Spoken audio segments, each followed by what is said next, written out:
Ya, baik. Selamat datang kembali di channel Tanya Soal. Di video kali ini kita akan lanjutkan kembali pembahasan soal matematika. Dan bagi kamu yang membutuhkan referensi pembahasan soal, kamu bisa klik playlist yang sudah kita cantumkan di kolom deskripsi. Dan terima kasih buat kamu yang sudah mensupport channel ini dengan cara like, subscribe, dan juga men-share informasi channel ini kepada teman-teman yang lain. Dan khususnya buat kamu yang sudah join dan bergabung di membership channel kita. Dengan bergabung di membership, kamu bisa mendapatkan akses ke video-video yang kita buat, khusus untuk para member yang sudah bergabung di channel ini. Baik, kita bahas soal di video kali ini. Sebuah relasi disajikan dalam pasangan berurut min 1, 5, 1, 3, 3, 1, 5, min 1. Jadi kalau kita mau menjawab soal seperti ini, lebih baik kalau kita gambarkan dalam bentuk diagram panah dengan anggota yang di bagian depan min 1, kemudian 1, kemudian 3, kemudian 5. Kemudian untuk daerah hasilnya, mulai dari angka 5, kalau kita susun dari angka yang paling kecil, min 1, 1, 3, dan 5. Di mana min 1 kita panahkan ke 5, 1 ke 3, kemudian 3 ke 1, dan 5 ke min 1. Karena setiap anggota yang di sebelah kiri hanya memiliki satu anggota di kanan, maka ini termasuk fungsi, dan setiap anggota yang di kiri mempunyai satu pasangan di kanan dan juga sebaliknya, maka relasi ini adalah korespondensi satu-satu. Dengan demikian, untuk pernyataan C, relasi termasuk fungsi tetapi bukan korespondensi satu-satu, dia menyalahi atau bertentangan dengan poin B. Maka yang tidak benar adalah pernyataan C. Sementara untuk rumus fungsinya, kita bisa uji ketika nilai X-nya min 1, 4 dikurang min 1 memberikan hasil 5, 4 dikurang 1 memberi hasil 3, 4 dikurang 3 memberi hasil 1, 4 dikurang 5 memberi hasil negatif 1. Jadi pernyataan di bagian D juga bernilai benar. Yang tidak benar adalah yang poin C. Kita lanjut ke soal berikutnya. Sebuah fungsi disajikan pada tabel berikut, nilai Y untuk X sama dengan 5 adalah titik-titik. Jadi kalau kita perhatikan bahwa nilai ini semakin lama semakin berkurang 3. Ini juga berkurang 3, berkurang 3, berkurang 3. Sehingga ketika nilai X-nya sama dengan 3, jadi 3 kurang 3 menjadi 0. Ketika 4, kita kurang 3 menjadi minus 3. Ketika 5 kita kurang 3 lagi menjadi minus 6. Kita pilih saja jawabannya di option D. Kita lanjutkan ke soal berikutnya. Perhatikan pernyataan berikut. Siswa dengan nomor induk siswa, siswa dengan tinggi badannya, provinsi di Indonesia dengan ibu kotanya, siswa dengan asal sukunya. Dari pernyataan di atas yang terdapat korespondensi satu-satu adalah pernyataan titik-titik. Jadi siswa dengan nomor induknya, satu siswa pasti mempunyai nomor induk dan nomor induk tersebut hanya dimiliki oleh siswa tersebut. Maka ini termasuk korespondensi satu-satu. Kemudian poin kedua, siswa dengan tinggi badannya. Seorang siswa pasti hanya memiliki satu tinggi badan, tetapi sebuah nilai tinggi badan bisa saja dimiliki oleh beberapa siswa. Contohnya kalau kita ambil si A memiliki tinggi badan 160, maka untuk tinggi badan 160 bisa saja dimiliki oleh A, B, C, dan seterusnya. Jadi apabila dia bukan eksklusif milik dari seseorang tersebut, dia bukan korespondensi satu-satu. Kemudian provinsi di Indonesia dengan ibu kotanya, satu provinsi pasti tepat dipasangkan dengan satu ibu kota, berarti pernyataan nomor 3 benar. Sementara siswa dengan asal sukunya ini bisa berbeda. Jadi kalau asal sukunya, misalkan kita sebut saja salah satu suku, misalkan dari Aceh. Jadi ada beberapa orang murid mungkin saja yang berasal dari Aceh. Jadi dia tidak eksklusif milik salah seorang siswa. Begitu juga kalau kita misalkan dengan suku yang kedua, misalkan dari suku, katakanlah suku dari Sumatera Utara, suku Melayu atau suku Batak seperti itu. Maka kalau kita tanyakan lagi di kelas, siapa saja yang berasal dari suku Melayu seperti itu, mungkin ada beberapa orang yang menyatakan bahwa dia berasal dari suku tersebut. Jadi ini bukan korespondensi satu-satu. Jadi pernyataan yang menyatakan korespondensi satu-satu kita temukan di poin 1 dan 3, sehingga kita pilih jawabannya di option B. Kita lanjut ke soal berikutnya.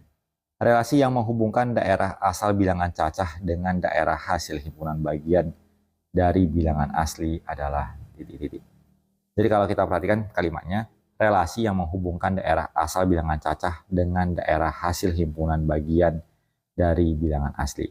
Kalau kita katakan kuadrat dari, bahwa bilangan cacah berasal dari angka 0, 1, 2, dan seterusnya, kalau kita kuadratkan, masih terdapat bilangan yang 0 pangkat 2 adalah 0, masih berupa bilangan cacah, dikurangi 2, justru kalau bilangan cacah 0, 1, 2, dan seterusnya kita kurangi 2, 0 dikurang 2 menjadi negatif, bukan bilangan asli.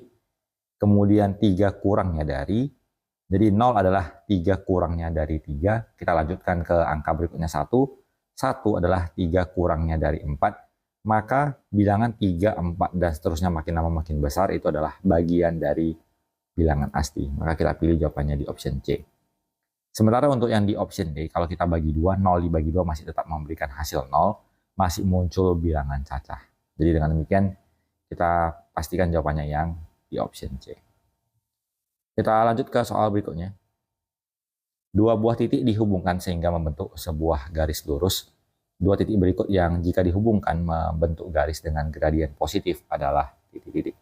Untuk rumus dari gradien, kita gunakan rumusnya Y2 dikurang Y1 per X2 kurang X1. Untuk pernyataan di bagian A, nilai gradiennya menjadi negatif 11 dikurang 9 per 1 dikurang 1. Jadi negatif 20 per 0, ini berarti gradiennya adalah sebuah garis yang bernilai tegak, jadi dia tidak mempunyai gradien yang bisa dikatakan sebagai positif. Untuk di bagian B, Y2 dikurang Y1 per X2 dikurang dengan X1. Jadi 0 per 10 hasilnya 0, juga bukan gradien positif.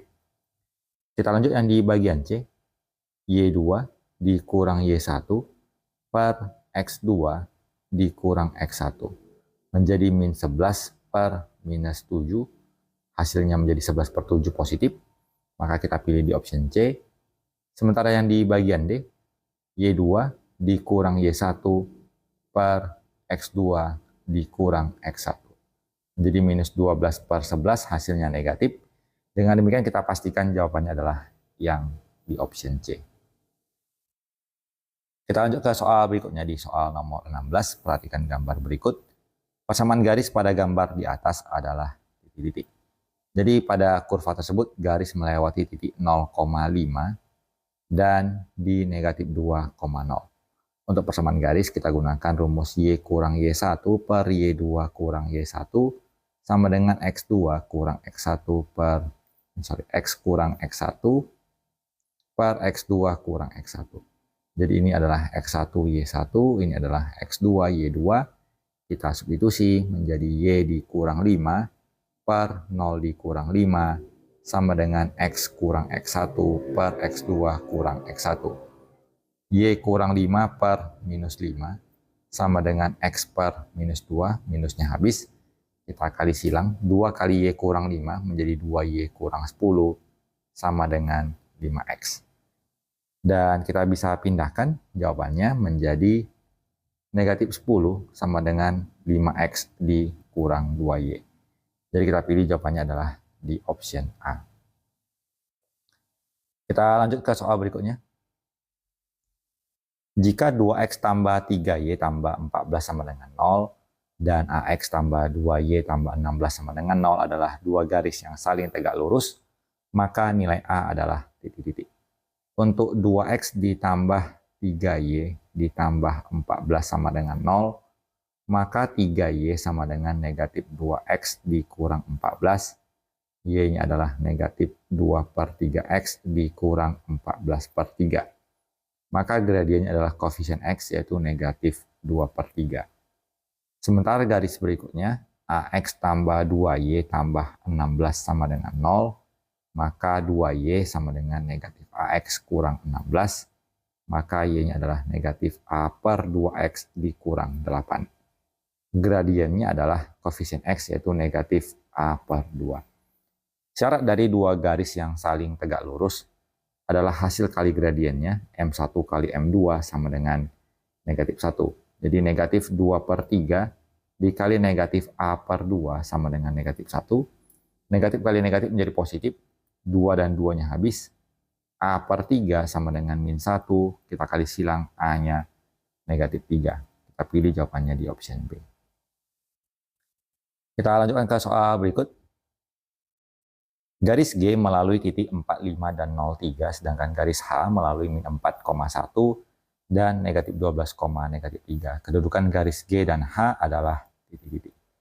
Jadi untuk garis G, kita tentukan nilainya, yaitu Y kurang Y1 per Y2 dikurang Y1 sama dengan X dikurang X1 per X2 dikurang X1. Y kurang 5 per min 2 sama dengan X per minus 4. Kita bagi 2 menjadi 2.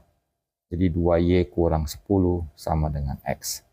Atau 2Y kurang X kurang 10 sama dengan 0. Untuk garis yang kedua, garis H, kita gunakan cara yang sama untuk menentukan persamaan garisnya. Y kurang Y1 per Y2 dikurang Y1 sama dengan X dikurang X1 per X2 dikurang X1. Y kurang 1 per min 4 sama dengan X ditambah 4 per min 8. Negatifnya kita coret, kita bagi 4 jadi 2. 2Y kurang 2 sama dengan X ditambah 4. Maka 2Y dikurang X kurang 6 sama dengan 0. Dari bentuk ini kita dapatkan bahwa kita bisa lanjutkan nilai dari gradiennya adalah koefisien X1 dibagi 2, 1/2. Begitu juga dengan garis ini, nilai gradiennya adalah 1/2. Karena gradien 1 dan gradien 2 sama, kemudian angka konstantanya untuk 2Y kurang X dan 2Y kurang X berbeda, maka kedua garis ini tidak berimpit, dia hanya sejajar, maka kita pilih jawabannya di option A.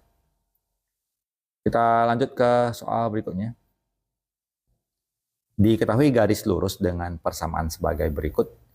Yang pertama, 3Y tambah 2X kurang 12 sama dengan 0. 2Y kurang 3X kurang 2 sama dengan 0. 6X tambah 4Y tambah 1 sama dengan 0. 6X kurang 4Y kurang 5 sama dengan 0. Garis-garis yang sejajar adalah titik-titik. Untuk garis yang pertama, 3Y ditambah 2X kurang 12 sama dengan 0.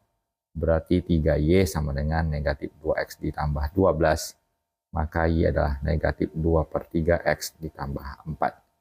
Gradiennya negatif 2/3. Garis yang kedua, 2Y dikurang 3X kurang 2 sama dengan 0. 2Y sama dengan 3X tambah 2. Y-nya 3/2X ditambah 1. Gradiennya 3/2. Garis yang ketiga, 6X ditambah 4Y ditambah 1 sama dengan 0. 4Y sama dengan negatif 6X dikurang 1. Kita bagi 4 menjadi negatif 6/4X dikurang 1/4. Maka gradiennya adalah negatif 6/4. Kita sederhanakan menjadi negatif 3/2. Garis yang keempat, 6X dikurang 4Y kurang 5 sama dengan 0. Negatif 4Y sama dengan negatif 6X ditambah 5.